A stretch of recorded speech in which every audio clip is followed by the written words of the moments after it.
Halo teman-teman semuanya, kita hari ini akan belajar lagi pola desain perangkat lunak. Salah satu pattern yang akan kita pelajari hari ini adalah iterator pattern. Mari kita lihat iterator pattern ini. Oke, nah iterator pattern ini termasuk di dalam behavioral pattern. Nah, iterator pattern ini akan mengizinkan akses terhadap elemen dari kumpulan objek tanpa kita perlu mengetahui detail internal dari kumpulan objek tersebut, ya. Sesuai namanya, iterator pattern itu untuk melakukan iterasi atau loop gitu ya. Nah, di sini digunakan loopnya untuk mengakses kumpulan objek. Nah, kalau di bukunya Gang of Four, definisinya adalah sebagai berikut. Provide a way to access the elements of an aggregate object sequentially without exposing its underlying representation gitu ya. Jadi bisa dipakai untuk mengakses elemen-elemen dari sekumpulan objek secara sekuensial, secara berurutan mengaksesnya ya, tanpa kita eh, perlu tahu representasi si kumpulan objeknya seperti apa gitu ya, kumpulan elemennya itu seperti apa. Nah, iterator pattern ini digunakan ketika kita membutuhkan akses terhadap elemen-elemen dari sekumpulan objek, tapi tanpa kita perlu tahu detail internal dari kumpulan objek itu gitu ya, tanpa kita perlu tahu representasi internalnya seperti apa. Nah, juga kalau kita membutuhkan banyak penelusuran elemen atau penelusuran elemennya secara bersamaan, concurrent ya. Nah, kemudian ya iterator ini akan menghasilkan antarmuka untuk penelusuran terhadap kumpulan objek dengan antarmuka yang seragam gitu ya, dengan metode-metode yang nama-namanya standar yang bisa kita pakai. Nah, kemudian juga dipakai kalau terdapat perbedaan detail implementasi antara iterator untuk kumpulan objek yang berbeda-beda gitu ya. Jadi kalau misalnya kita punya banyak kumpulan objek, masing-masing berbeda-beda, nah detail-detail implementasinya masing-masing berbeda gitu. Nah, tapi dengan iterator, kita akan bisa akses semuanya dengan cara yang sama, yang seragam gitu ya. Nah, untuk diagram kelasnya seperti ini. Jadi seperti biasa apa di desain pattern gitu ya. Kita selalu ada di ada bagian atasnya ya interface untuk kelas-kelas realnya gitu ya. Jadi concrete aggregate punya aggregate, concrete iterator punya iterator. Nah, dari sisi klien dia cukup mengakses ke interface-nya gitu ya. Dia cukup tahu isi interface-nya, nanti kalau dia membuat objek sebetulnya dibikin yang di bawahnya, yang konkretnya kan gitu ya. Tapi klien cukup melihat di interface-nya yang dia gunakan dan ada fungsi-fungsi apa yang disediakan di sana dan atribut yang disediakan gitu ya. Jadi dari klien ini sebenarnya membutuhkan mengakses kumpulan objeknya itu yang ada di sini di konkret agregat gitu ya. Nah, tapi untuk mengaksesnya dia akan memanfaatkan iterator di sini. Iterator sebagai interface-nya dan implementasinya ada di konkret iterator gitu. Jadi next yang ada di konkret iterator ini akan dia pakai untuk menelusuri data-data yang ada di konkret agregat di sini, gitu ya. Nah, jadi di sini biasa ada interface-nya untuk agregat, dia mendefinisikan metodenya create iterator gitu ya. Nah, metode create iterator ini nanti menghasilkan konteksnya di mana gitu ya di dalam kumpulan objek tersebut. Gitu. Nah, jadi emang iterator ini harus disediakan oleh pembuat dari eh, kompleks objeknya di sini, kumpulan objeknya gitu ya. Jadi misalnya teman-teman mendefinisikan sebuah struktur data yang cukup rumit gitu ya, berupakan data agregat di situ, maka teman-teman bisa nyediain membuatkan iteratornya gitu untuk eh, kumpulan data itu untuk mengiterasi satu persatu elemen-elemen data dari kumpulan data tersebut. Nah, jadi iteratornya dibuat oleh yang membuat kumpulan data tersebut supaya klien nanti ketika mengakses mudah gitu.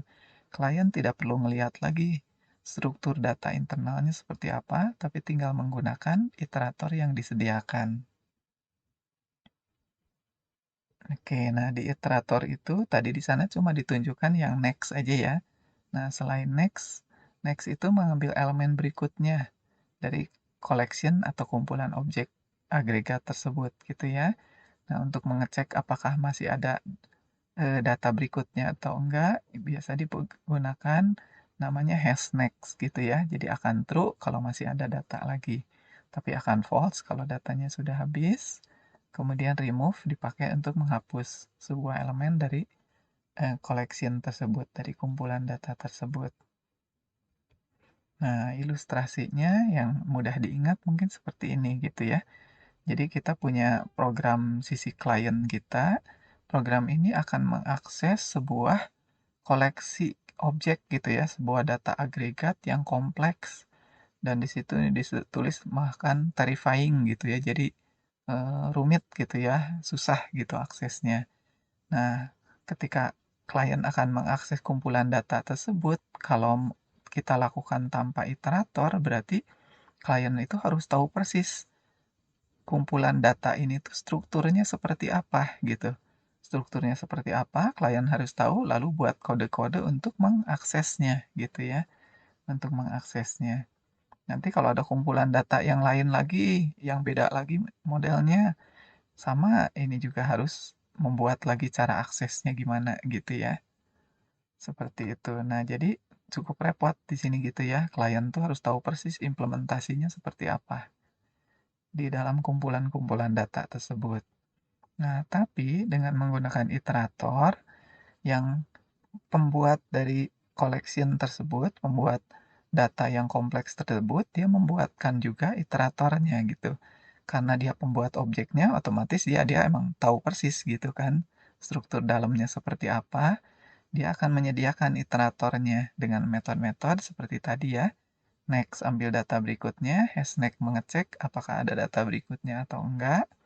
Kemudian remove untuk menghapus. Nah, setelah dia menyediakan iterator, maka klien itu jadi mudah. Klien tidak perlu tahu di dalam complex terrifying collection ini strukturnya seperti apa, dia tidak perlu tahu. Dia tinggal menggunakan aja iterator yang tersedia gitu ya. Jadi dia bisa ambil, dapat satu elemen data dengan next gitu, bisa ngetes masih ada data berikutnya atau enggak dengan hash next, bisa menghapus satu data dengan remove seperti itu. Jadi klien tidak perlu tahu persis implementasinya seperti apa.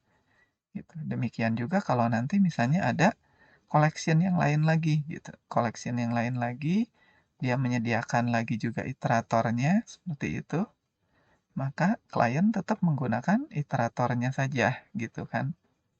Nah, jadi klien tidak susah untuk mengaksesnya karena dia selalu menggunakan iterator untuk kompleks terrifying collection gitu ya. Nah, kita lihat contoh programnya. Ini adalah contoh program yang ada di buku Design Pattern for Dummies halaman 181 sampai halaman 191. Nah, jadi di sini kita ceritanya dalam sebuah organisasi ada Vice President gitu ya atau VP di sini namanya. Vice President tuh wakil direktur gitu kira-kira ya. Nah, di sini tuh VP itu dia punya nama, kemudian punya divisinya di mana gitu ya. Nah, jadi untuk di konstruktornya akan dimasukin na- nama dan divisinya gitu ya. Namanya di sini kan nama orangnya, kemudian divisi dia di mana gitu akan dimasukkan. Kalau kita membentuk satu objek vice president gitu ya, get name untuk ngambil namanya, kemudian kita punya metode print untuk mengeluarkan namanya dan divisinya gitu ya, sederhana. Ini untuk VP. Nah, kemudian di sini kita punya, kita punya division gitu ya. Tadi kita punya VP, nah dalam sebuah VP itu kita punya, dalam sebuah divisi kita punya banyak VP misalnya gitu ya. Jadi di dalam kelas division ini kita punya, VPS di sini ya. Jadi atributnya kita kasih nama VPS merupakan array dari VP. Maksimal isinya misalnya bisa 100 data VP gitu ya. Kita kemudian counter indeksnya mulai dari 0 gitu. Kemudian ini sini ada nama ya, ini nama divisinya gitu ya.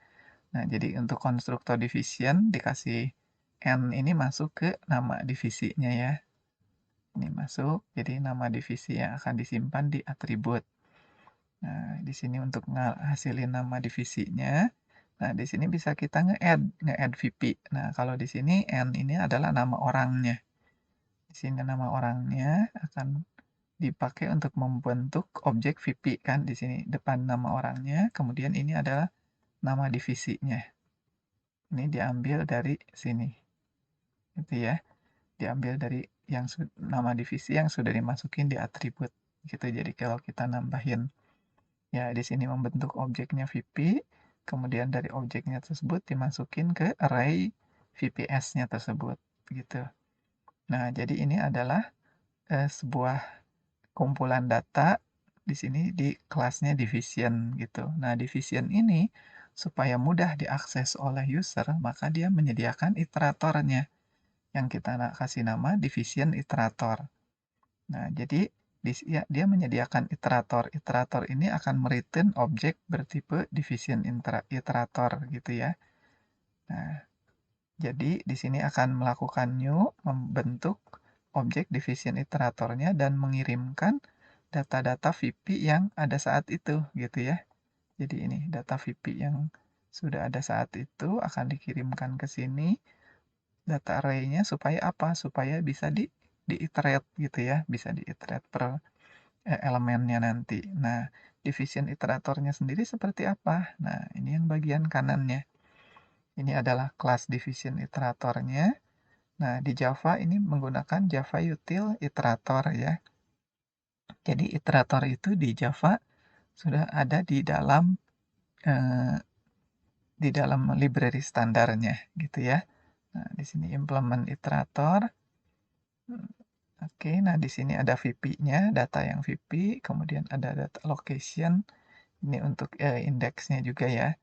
Nah, jadi waktu eh, dipanggil konstruktornya, division iterator, seperti yang di sini kan, maka yang dipanggil kan dikirim objek VP-nya. Nah, objek VP-nya ini dari sini akan diterima di sini sebagai V ini kan, array dari VP gitu. Nah, kemudian V-nya ini dimasukkan ke VPS ya. Nah, berarti disimpan ke sini.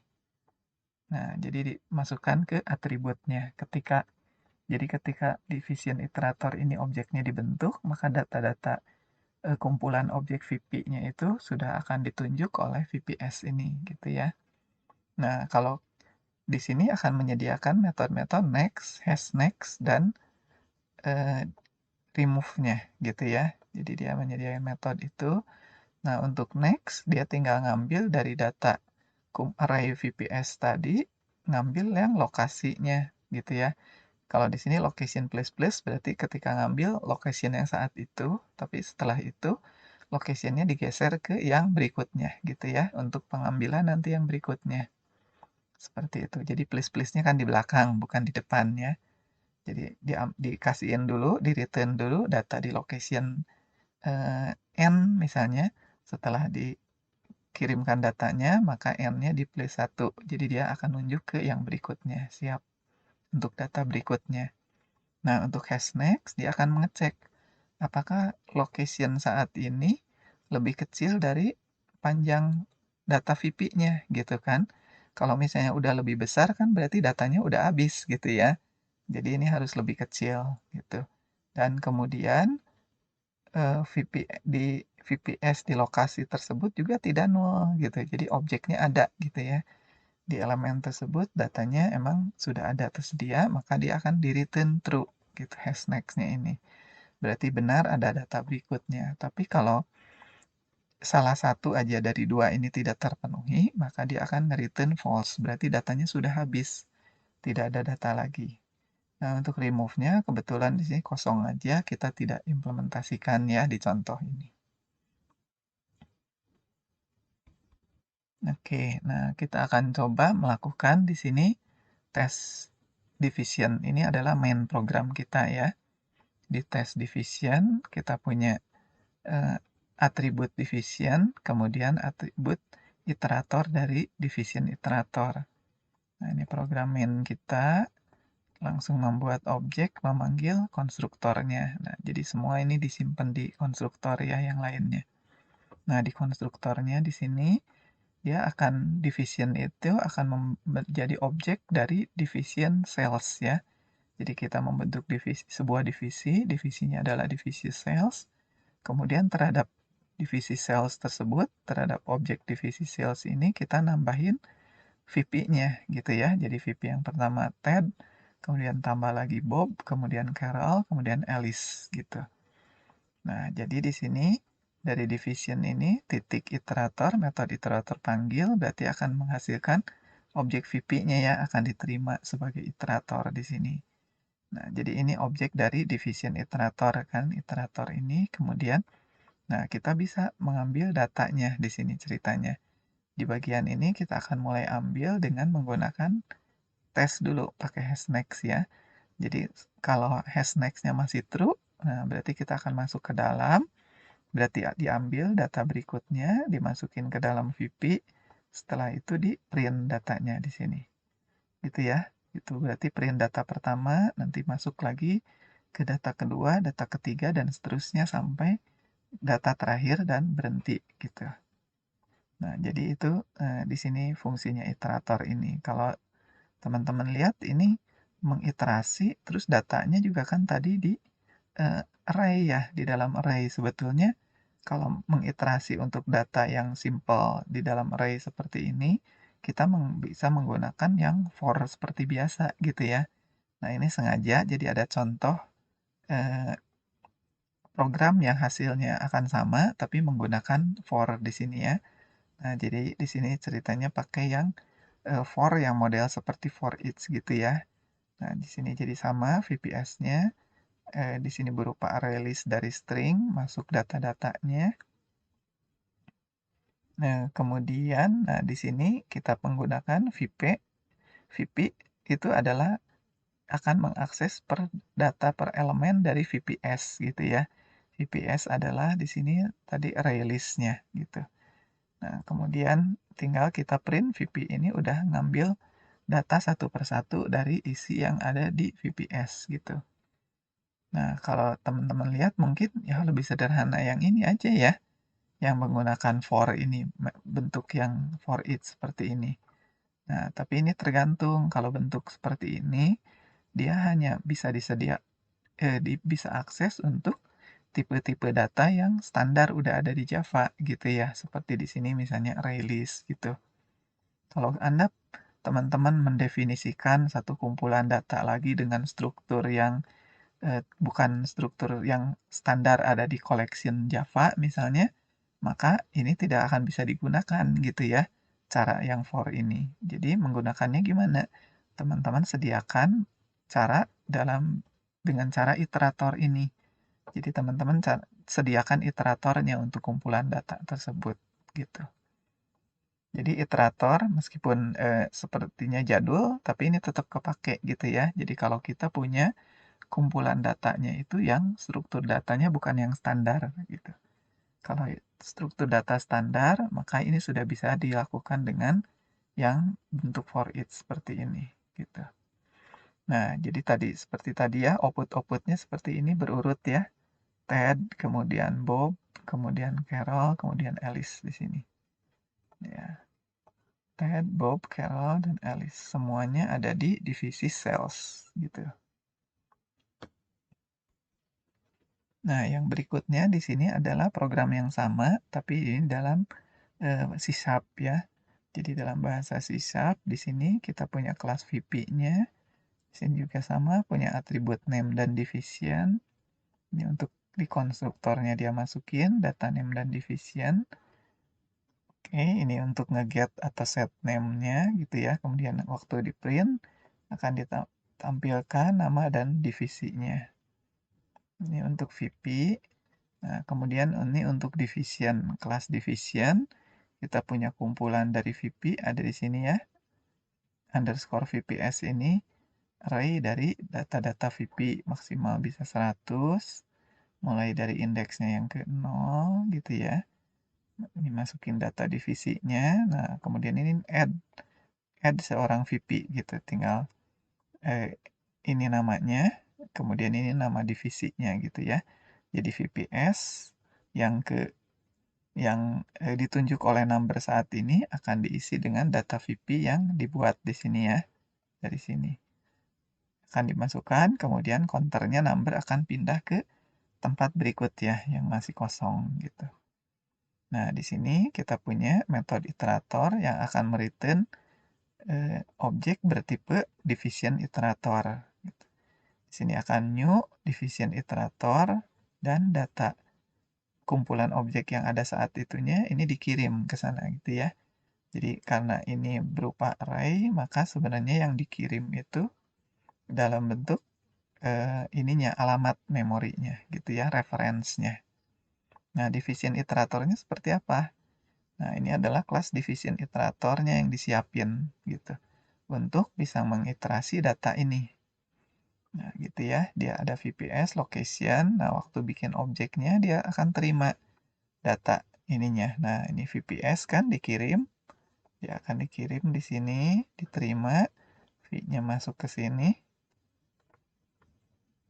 Di sini dimasukin ke variabel VPS di sini. Jadi disimpan di atribut di sini VPS. Ya, maka data VPS yang di sini akan ditunjuk juga oleh atribut VPS dari sini dari division iterator.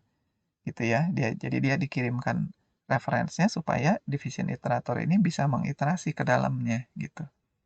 Nah, di dalam method next-nya maka dari VPS ini tinggal ngambil data di lokasi tersebut gitu.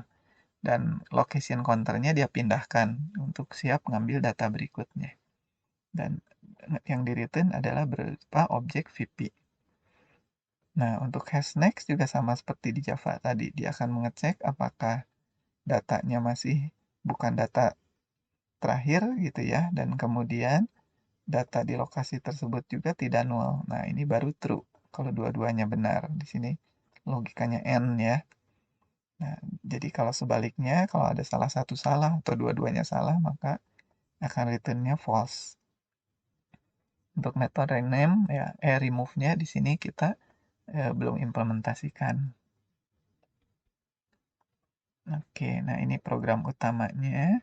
Kita punya division, kemudian iterator itu objek dari division iterator. Ini programnya. Nah, kita membentuk divisi cells ya. Division ini objek dari divisi cells. Kemudian terhadap divisi cells itu kita nambahin Ted, Bob, Carol, dan Alice gitu ya.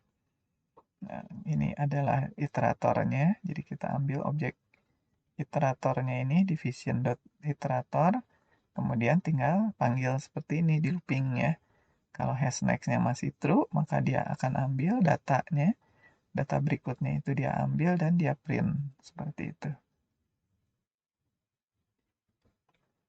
Oke, nah itulah yang sudah kita pelajari tentang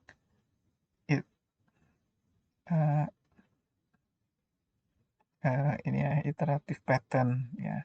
Jadi iteratively doing something make it stick gitu ya. Jadi kalau kita diulang-ulang belajar sesuatu atau melakukan sesuatu pasti akan jadi ingat ya. Akan jadi ingat, akan jadi paham gitu. Jadi untuk ini juga sama kalau teman-teman lihat video ini sekali belum paham, nah cobain programnya gitu ya. Belum masih kurang juga nonton lagi sekali lagi gitu ya. Kemudian juga bisa bertanya ke teman-teman dan ke saya juga. Terima kasih.